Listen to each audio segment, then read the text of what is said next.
Bismillahirrahmanirrahim. Assalamualaikum warahmatullahi wabarakatuh. Alhamdulillah.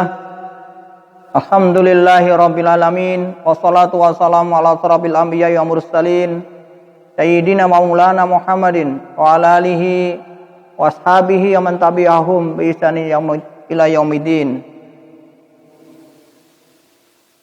Bapak, saudara-saudara sekalian rahimakumullah, alhamdulillah di malam hari ini Allah pertemukan kembali. Semoga pertemuan nanti bisa mendatangkan manfaat bagi kita dan juga merupakan pertemuan yang diridhai Allah Subhanahu wa taala. Bapak sekalian rahimakumullah, pada kali ini kita ingin coba sedikit sampaikan terkait dengan karomah.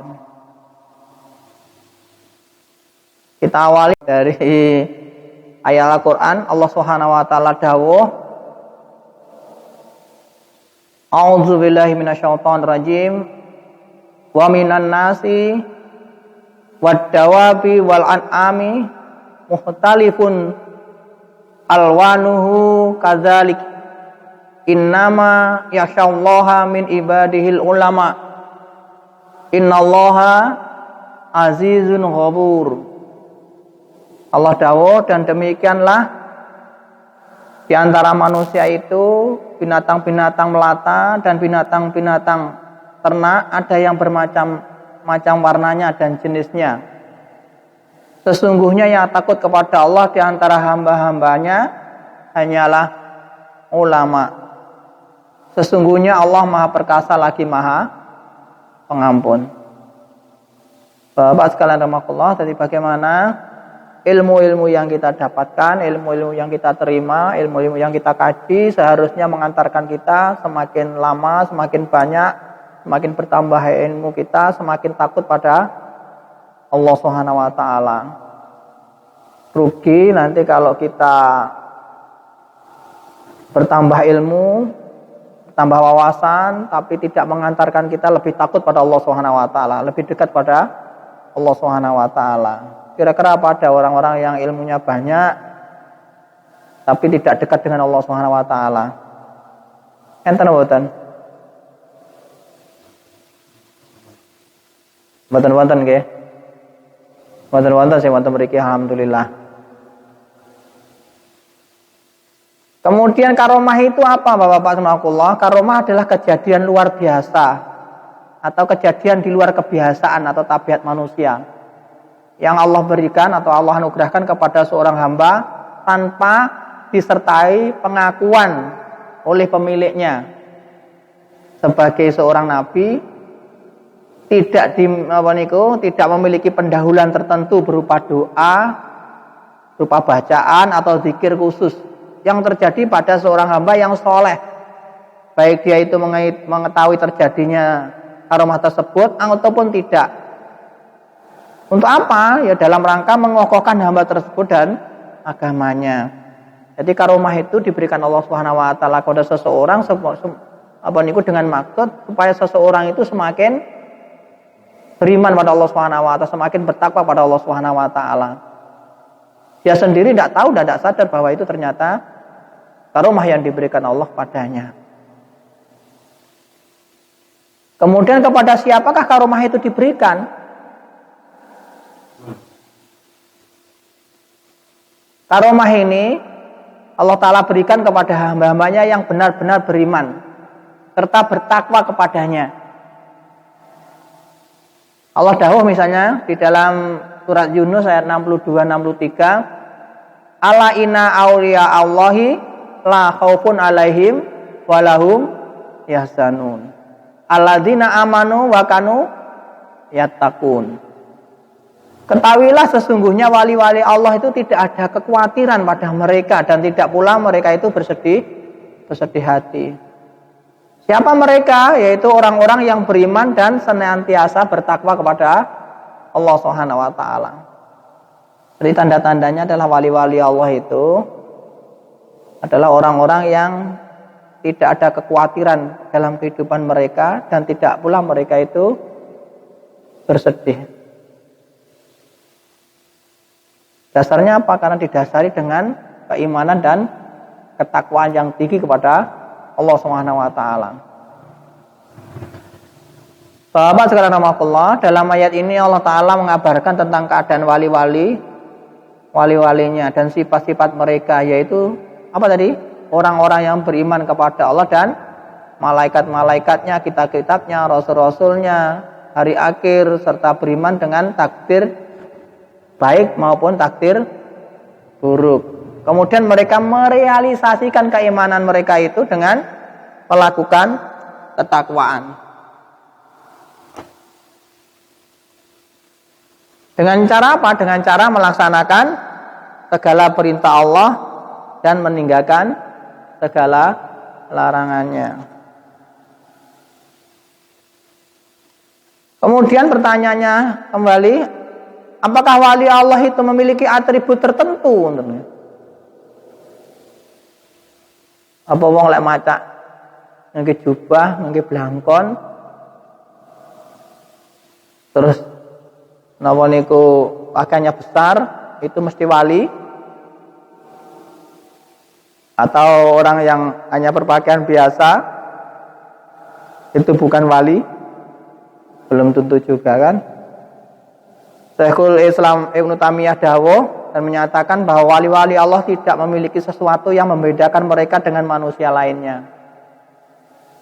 Dari perkara-perkara zahir yang hukumnya mubah, seperti pakaian, potongan rambut, masalah kuku, dan mereka pun terkadang dijumpai sebagai seorang ahli Quran, mungkin sebagai ahli agama, sebagai ahli jihad, sebagai pedagang, sebagai pengrajin, sebagai petani, sebagai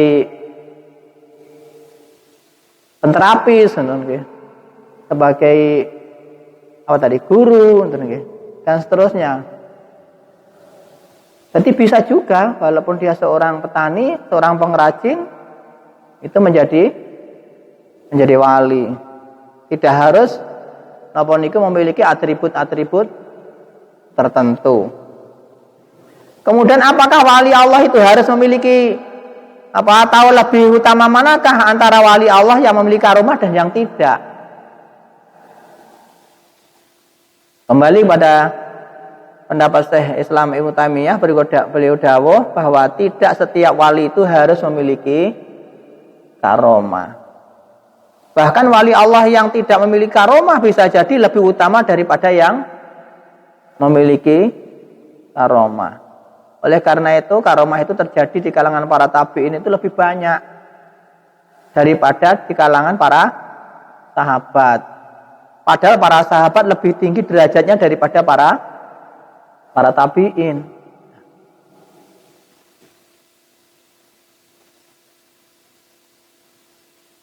Kemudian, apakah setiap yang di luar kebiasaan itu dinamakan dengan karomah?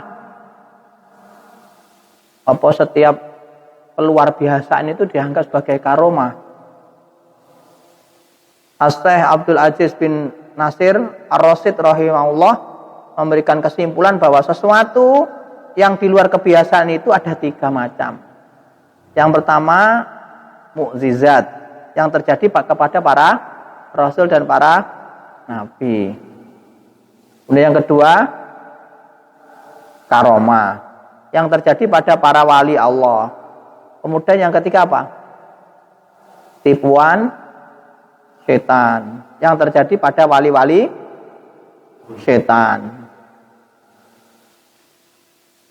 Sedangkan untuk mengetahui apakah itu karomah atau tipu daya setan, tentu saja dengan kita mengenal sejauh mana keimanan dan ketakwaan pada masing-masing orang yang mendapatkannya.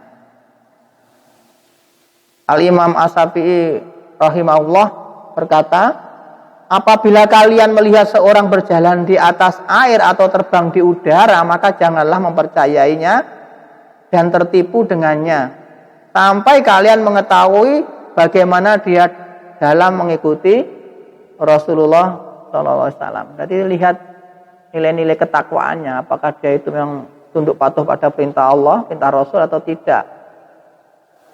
Kalau tidak berarti itu apa? Bukan karomah. Kalau bukan karomah berarti apa? Tipuan setan. Dan kemungkinan itu sangat besar. Kalau Kiai Hasyim Asy'ari itu rahimahullah juga dawuh, barang siapa yang mengaku sebagai wali Allah tanpa mengikuti sunnah, maka pengakuannya adalah kebohongan.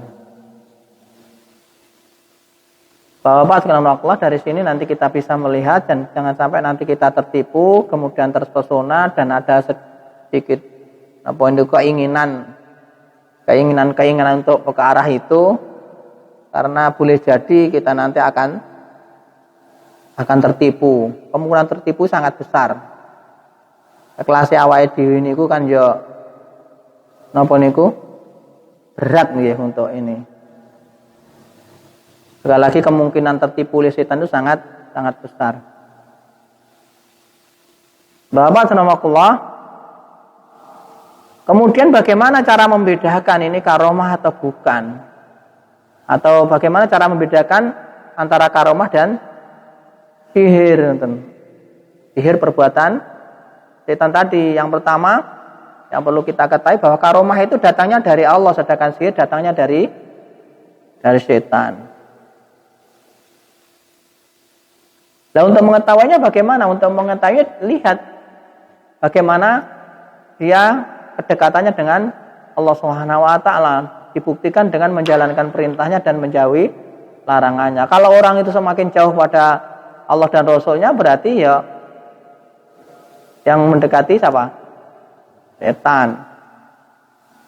Kemudian karomah itu tidak dapat dipelajari, sedangkan sihir bisa dipelajari. Jadi karomah itu ya karena prestasi ibadah. Bukan mencari itu, tapi karena ibadahnya bagus, kemudian Allah memberikan izin terkait dengan karomah. Napa niku akan diberikan izin untuk diberikan karomah. Sedangkan sihir itu bisa dipelajari. Jadi ada tata caranya. Kalau jenengan dulu pernah kita sampaikan bahwa setan itu mau membantu itu tidak gratis, mesti ada imbalannya. Dan dia terus mengetes kita seberapa jauh tingkat ketaatannya kepada dia dengan melakukan berbagai macam perintah. Misalnya kalau ingin kelas kecil saja ya harus mengorbankan yang kecil-kecil. Nanti semakin besar yang dikorbankan semakin besar. Kemudian yang keberapa? Yang ketiga, karomah tidak bisa ditransfer, sedangkan sihir bisa ditransfer. Jadi kalau ada orang transfer ilmu, transfer kedigdayan, transfer kekuatan misalnya. Kalau jenengan terbiasa melihat di TV-TV itu kan ada transfer energi nggih. Jadi karomah tidak bisa ditransfer terus orang langsung menjadi baik, tidak bisa. Sedangkan sihir bisa langsung mendapatkan kekuatan itu. Kemudian yang keempat, karomah tidak bisa diwariskan, berbeda dengan sihir yang bisa diwariskan kepada siapapun yang mau.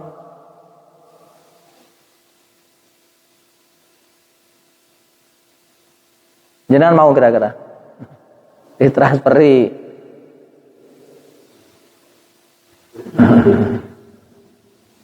Transferi uang mau kan?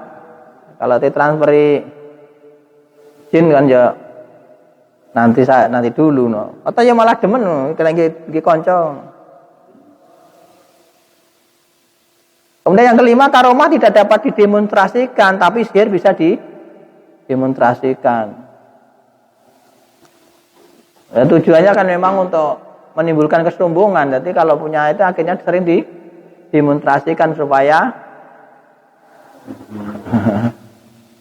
orang-orang menganggap dia memang punya kekuatan, sehingga nanti menjadi iklan tersendiri untuk dia itu terpengaruh.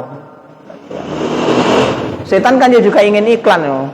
Oh ternyata akhirnya banyak yang tertarik. Dan kalau begitu berarti kita nanti bisa juga menjadi utusannya setan, nonton nggih.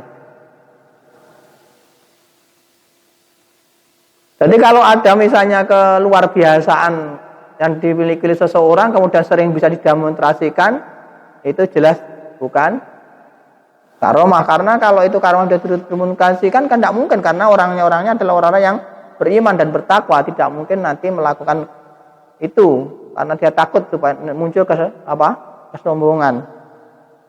Kemudian yang keenam, karomah tidak bisa diprediksi kedatangannya, sedangkan sihir dapat diprediksi. Jadi jenengan pakai gerakan apa misalnya kemudian sudah mulai gemetar, itu berarti sudah mau datang misalnya. Tapi karomah itu hak prerogatif dari Allah Subhanahu wa taala, ya ujug-ujug mengke napa niku kita diberikan oleh Allah Subhanahu wa taala tanpa kita kita sadari, tanpa kita napa niku maui ngoten nggih. Allah langsung akan memberikan pada kita. Misalnya napa misalnya terjadi napa niku kecelakaan, terjadi benturan, secara logika mesti hancur misalnya, terus orangnya meninggal tapi dia itu masih napa niku sehat walafiat. Itulah yang dinamakan dengan karomah. Sering terjadi kemarin di gempa di beberapa tempat ngoten nggih. Misalnya kasus napa niku tsunami di Aceh pun begitu, banyak masjid-masjid orang-orang Islam yang terselamatkan, sedang yang lain napa niku sudah luluh lantak. Kemudian yang ketujuh, karomah biasanya terjadi tidak berulang-ulang, sedangkan sihir bisa terjadi berulang-ulang sekehendak yang memiliki sihir itu. Semakin diulang semakin tenang setannya nanti kan, semakin tenang membantu, karena dia akan semakin muncul kesombongannya. Nah, kemudian yang kedelapan, karomah itu dimiliki orang soleh, sedangkan sihir dimiliki oleh orang munafik, orang fasik, orang kafir.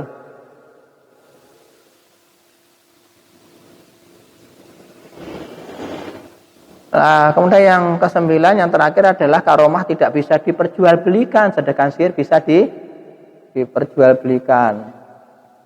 Jual beli ilmu karomah misalnya. Jual beli barang-barang keramat misalnya. Arahnya sihir kan memang untuk itu.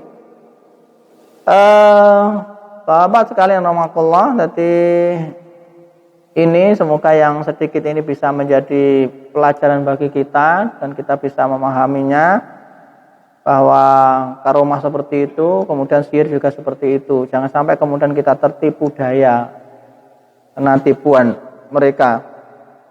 Dan kita sebagai seorang mukmin wajib terus untuk menghindarkan diri sekuat-kuatnya. Bagaimana sering saya sampaikan di dalam surat An-Nisa ayat 76 itu, alladzina amanu yuqatiluna fisabilillah walladzina kafaru yuqatiluna fisabilit tagut. Jadi orang-orang beriman itu juga akan berperang, akan berusaha menguatkan di jalan Allah Subhanahu wa taala, sedangkan orang kafir itu juga berjuang akan menguatkan di jalan tagut, jalan setan. Perintahnya tafaqatilu awliya setan. Berarti perangi teman-teman setan itu. Atau kita perintah untuk menghindari diri dari apa tadi? Setan dan teman-temannya itu. Inna kaidah syaitani kana doipa.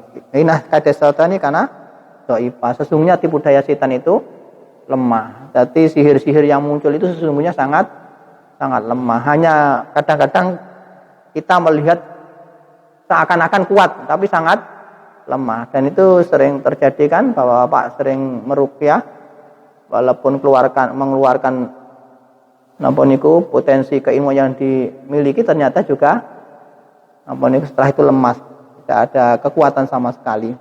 Ngoten ngapunten wonten tepatipun, kita tutup dengan baca doa kafaratul majelis. Subhanakallahumma wa bihamdika asyhadu an la ilaha illa anta astaghfiruka wa atubu ilaik. Assalamualaikum warahmatullahi wabarakatuh.